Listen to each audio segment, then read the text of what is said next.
Resumo de diálogo entre a sociologia e a psicanálise.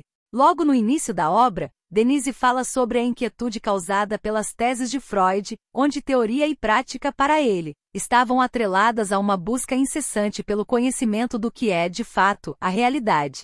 Ainda citando Freud, ela explica que separar a psicologia individual da social é impossível, visto que o indivíduo se constrói a partir do relacionamento com os demais. Sendo assim, é impossível se formar como ser, sem ter como base a identificação com o outro. Nesse ato, Freud entendia que só conseguimos adquirir a condição humana por meio do laço social construído nas sociedades em que vivemos. Em Dissolução do Complexo de Édipo, por exemplo, Freud diz que a formação do supereu acontece como instância de internalização dos valores sociais. Os limites da liberdade. No resumo de diálogo entre a sociologia e a psicanálise, também vemos a autora articular sobre dois conceitos primários, a sociologia e a psicanálise. Denise tenta compreender quais são os limites da liberdade, frente à sobredeterminação que nos faz ser o que somos, o que nos tornamos. Além disso, a autora enfatiza que a ideia é entender quais são as nossas reais responsabilidades daquilo que nos tornamos quando adultos, perante a tal sobredeterminação.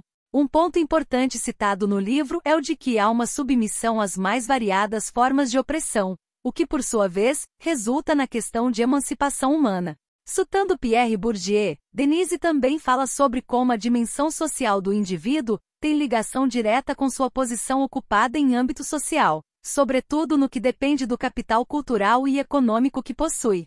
Sobre a psicanálise e a sociologia. A princípio, a psicanálise tratada aqui pode ser representada pelo conceito de campo de Pierre Bourdieu, que refere-se ao espaço social no qual os campos estão inseridos. Sendo assim, em síntese, a psicanálise pode ser vista como uma ciência que desmascara as aparências. Freud explica que a psicanálise representou uma grande ferida narcísica da humanidade, onde a consciência é apenas um efeito da superfície do inconsciente.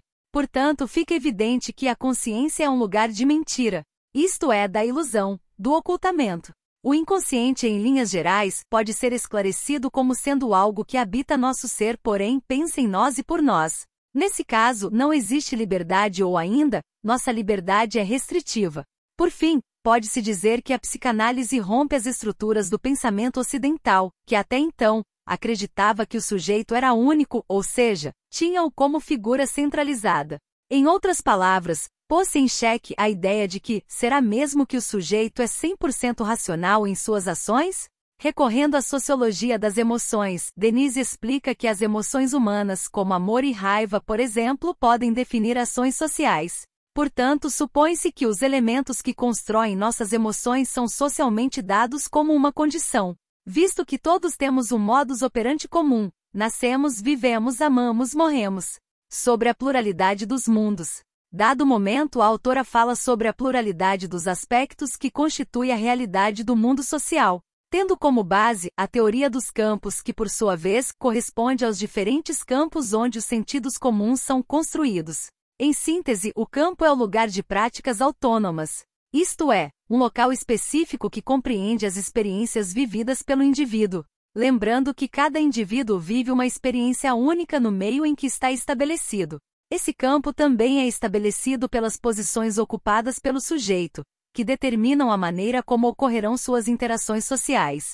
Cabe aqui incluir os interesses, as conquistas e as buscas dos indivíduos. Vale dizer que o campo também se estrutura com base no capital cultural e econômico, sendo que o capital cultural tem como base o conhecimento adquirido pelo indivíduo, enquanto o capital econômico refere-se ao seu poder aquisitivo, sobretudo no que diz respeito ao acúmulo de bens. Não podemos nos esquecer de que toda pluralidade a nível do que se constrói o campo também pode e é ser definida pela conquista do capital, bem como por mecanismos de recebimento, herda-se bens, posição social, etc. Nesse sentido, novamente a ideia de autonomia consciente é questionada. Por fim, surge o conceito de autonomia relativa que diz respeito a uma relativa dependência dos campos, uns em relação aos outros, assim como em relação às transformações sociais que ocorrem ao seu redor.